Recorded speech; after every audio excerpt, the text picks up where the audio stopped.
In this episode of Valkyrie Defense, we dive into the awe-inspiring journey of Jeannie Leavitt, America's first female fighter pilot. From her humble beginnings to achieving groundbreaking success in the male-dominated field of aviation. Leavitt's story is a testament to perseverance, determination, and breaking stereotypes. How did she break into an all-male industry? What is her legacy? Join us as we explore how she shattered glass ceilings and paved the way for future generations of female aviators. Don't miss this incredible tale of courage and resilience in the face of adversity. Subscribe to our channel for more inspiring stories of trailblazing women who have changed the world. Stay tuned for our next episodes. The early life of a woman who dared to dream, Jeannie Leavitt. In a male-dominated field where courage, skill, and determination are essential, one woman dared to break barriers and pave the way for others to follow. Meet Jeannie Leavitt, America's first female fighter pilot. With a passion for flying from a young age, Jeannie knew she was destined for the skies. Jeannie was born in 1967 and has been passionate about the aviation industry since she was young. After graduating from the Air Force Academy in 1992, she embarked on a journey that would defy expectations and challenge stereotypes. Despite facing adversity and doubt, Jeannie stayed focused on her goal of becoming a fighter pilot. Her hard work and perseverance paid off when she became the first woman to fly the iconic F-15E Strike Eagle. She not only became legendary for becoming the first female fighter pilot in 1993 after flying the F-15E Strike Eagle, she has also broken the stereotype against women by becoming the first woman to lead a USAF combat fighter wing. Let's hear it for some girl power. Later on, she was called to serve the United States of America as the Chief of Safety for the USAF, and after serving for 27 years, she retired as a Brigadier General. In 1992, she kicked off her undergraduate pilot training at Laughlin Air Force Base in Texas.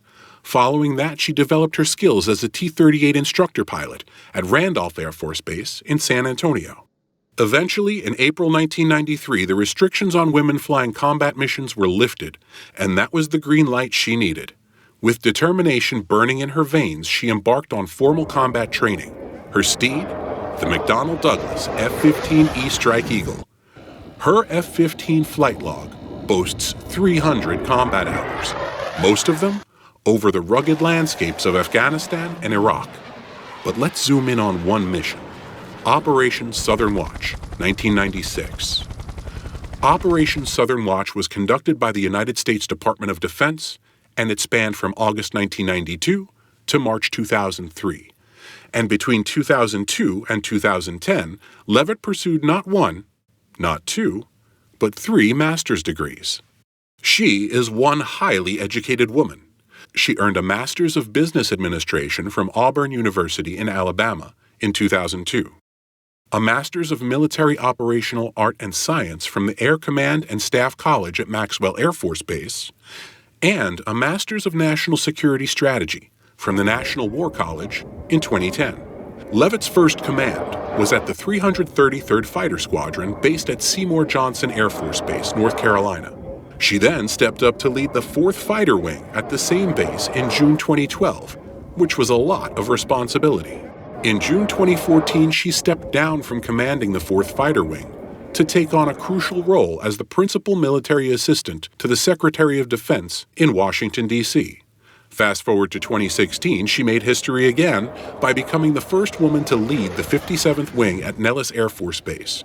Her promotion to Brigadier General was well-deserved. In June 2018, Leavitt handed over the reins of the 57th Wing to become the commander of the Air Force Recruiting Service at Randolph Air Force Base, Joint Base San Antonio, Texas. The not-so-smooth journey in chasing her dreams. In 1992, Jeannie Leavitt began her Air Force career by undergoing her undergraduate at the Laughlin Air Force Base in Texas. This program provided the foundational knowledge and skills necessary to become a pilot. From March to July 1993, she transitioned to training as an instructor pilot of the T-38 aircraft, initially at the Randolph Air Force Base in Texas, and later at the Vance Air Force Base in Oklahoma. This involved learning to train other pilots in the operation of the T-38. From July 1993 to April 1994, following the lifting of restrictions on women in combat aviation, she enrolled in the F-15E formal training course at Luke Air Force Base in Arizona. This program equipped her with the specific skills and knowledge required to fly the F-15E Strike Eagle, a two-seat, all-weather tactical fighter aircraft. She later sharpened her skills by attending the USAF Weapons Instructor course at Nellis Air Force Base in Nevada. This program was targeted at experienced pilots to become instructors and experts in advanced combat tactics and weaponry. From July 2001 to August 2003, her next assignment involved further training and leadership responsibilities, and she served as a standardization and evaluation officer to ensure operational compliance and safety. She also held leadership positions during her academic and operational flight training at Nellis Air Force Base in Nevada, and she later decided to pursue further education by attending the Air Command and Staff College in Alabama. Later on, she was assigned to South Korea as the Chief of Special Technical Operations to oversee specialized capabilities within the U.S. forces in Korea. By 2005, her next assignment involved operational planning within the 609th Combat Plan Squadron by contributing to the combat operations in the Middle East. From April 2007 to July 2009, she held various leadership positions within the 334th and 333rd Fighter Squadrons at Seymour Johnson Air Force Base, which culminated in a special assistant role to the Commander General. Following this, she decided to train again and pursued further education at the National War College in Washington. This training was meant to prepare senior officers for strategic leadership roles within the military and government. After which, she served as a CSAF Fellow with the Central Intelligence Agency, working on joint operations and intelligence collaboration. By June 2014, she assumed her first wing command position, leading the 4th Fighter Wing at Seymour Johnson Air Force Base. Jeannie eventually became the principal military assistant to the Secretary of Defense and provided expert advice to the highest levels of civilian leadership.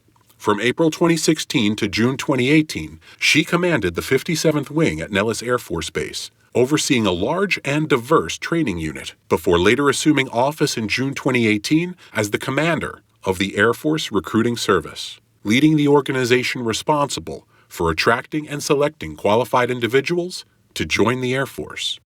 By June 2020, she served as the Director of Operations and Communications at Headquarters Air Education and Training Command, AETC, in Texas.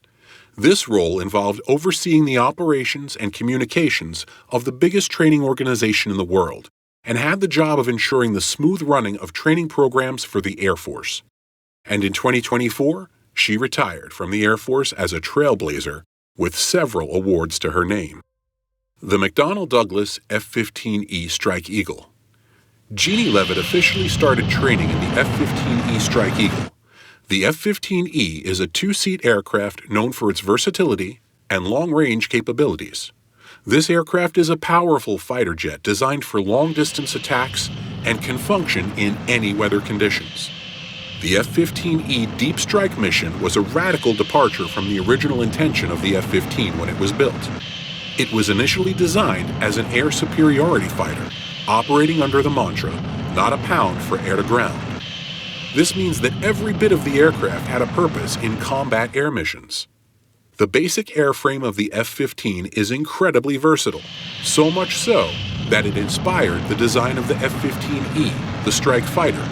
And while the F-15E was designed for ground attacks, it did not lose its air-to-air combat abilities. Yes, that's right. The F-15E can fully enter defense mode against any enemy aircraft while in the air.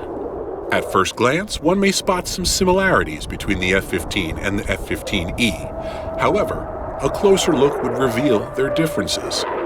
Building on the reputation of the F-15, the F-15E has an upgraded fuselage to accommodate powerful engines. These engines used cutting-edge technologies like superplastic forming and diffusion bonding to deliver thrust and improve efficiency. But the real innovation that sets the F-15E apart is the tandem cockpit. Unlike most two-seaters where the rear seat would have limited functionality, the rear seat of the F-15E has a control center with a full-fledged weapon system that features multiple screens displaying important information, like the radar, enemy position, as well as a digital map. From this seat, they can select targets, monitor aircraft and weapon status, and navigate terrain, making the F-15E a true two-pilot fighting machine. Now, when it comes to the extended range, the F-15E has a unique solution. It's fitted with two conformal fuel tanks, or CFTs for short. These tanks are designed to hug the fuselage of the aircraft, which reduces drag compared to conventional underwing or underbelly drop tanks. These CFTs carry a whopping 750 U.S. gallons. That's 2,800 liters of fuel. But that's not all. They also house 6 weapons hardpoints in 2 rows of 3 in tandem. Now here's the catch. Unlike conventional drop tanks, these CFTs cannot be jettisoned.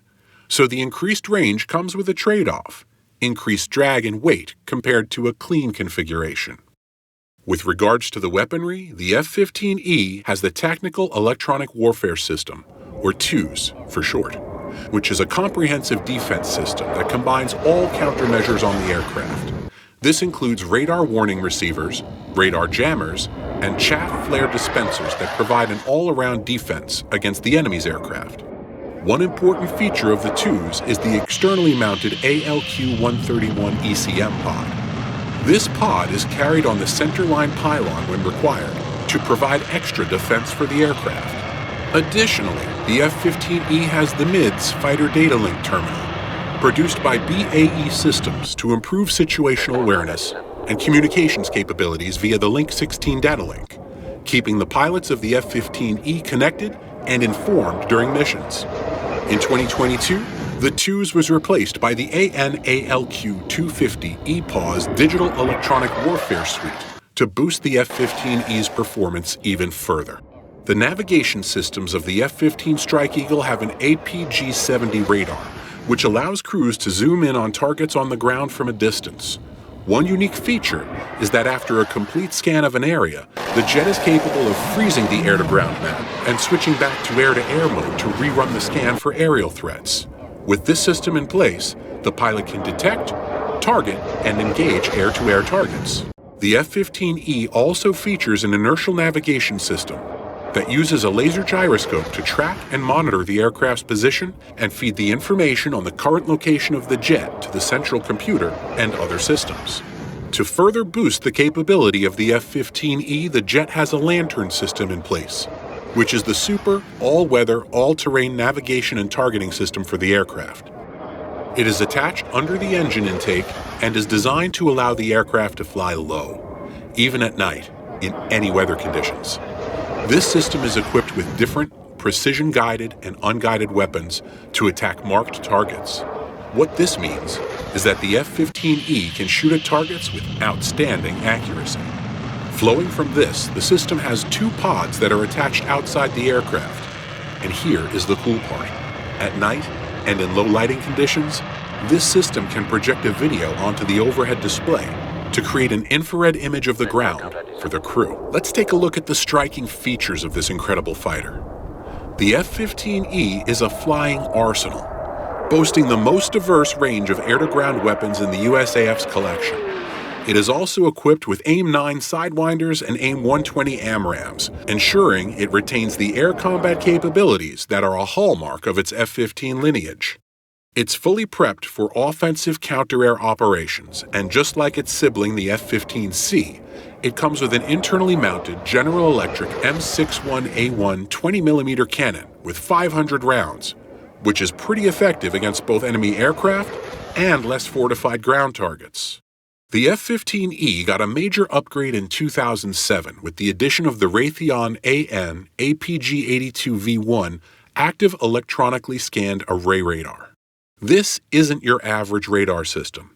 It's a blend of the best, combining the processor the APG-79 used on the FA-18EF Super Hornet with the antenna of the APG-63V3 ASA, fitted to the F-15C. This new radar is part of the F-15E radar modernization program, and it doesn't just stop at the radar. It also includes a wideband radome, which allows operation on more radar frequencies and improvements to environment control and electronic warfare.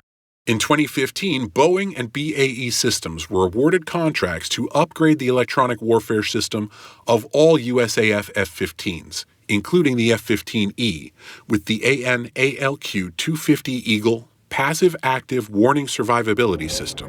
And guess what? The first F-15E retrofitted with EPAWS was delivered in 2022. This aircraft is built to last, with a sturdy airframe that's rated for 8,000 hours of service life. But here's the kicker. With proper depot maintenance programs, that lifespan can be doubled to a whopping 16,000 hours. That's twice the lifetime of earlier variants. As of December 2012, the average F-15E in the USAF's fleet was 21 years old and had clocked an average of 6,000 hours of flying time. And even though it's been around for a while, don't expect the F-15E to be retiring anytime soon. It's expected to remain in service past 2025. In 2012, the USAF was reportedly considering future options for their fleet. But as of that time, no replacement for the F-15E had been slated. So it looks like this workhorse of an aircraft will be with us for many more years to come. Throughout her career, Jeannie shattered glass ceilings and inspired a new generation of female pilots to pursue their dreams. Her legacy serves as a reminder that with determination and courage, anything is possible. Join us in celebrating Jeannie Leavitt, a true pioneer and trailblazer in the world of aviation. Thanks for watching. Do you think the world is ready for more female fighter jet pilots? Is the F-15E truly a testament to the incredible advancements in aviation technology? Share your thoughts in the comments section. Also, make sure to like this video and subscribe to the channel. See you in the next one.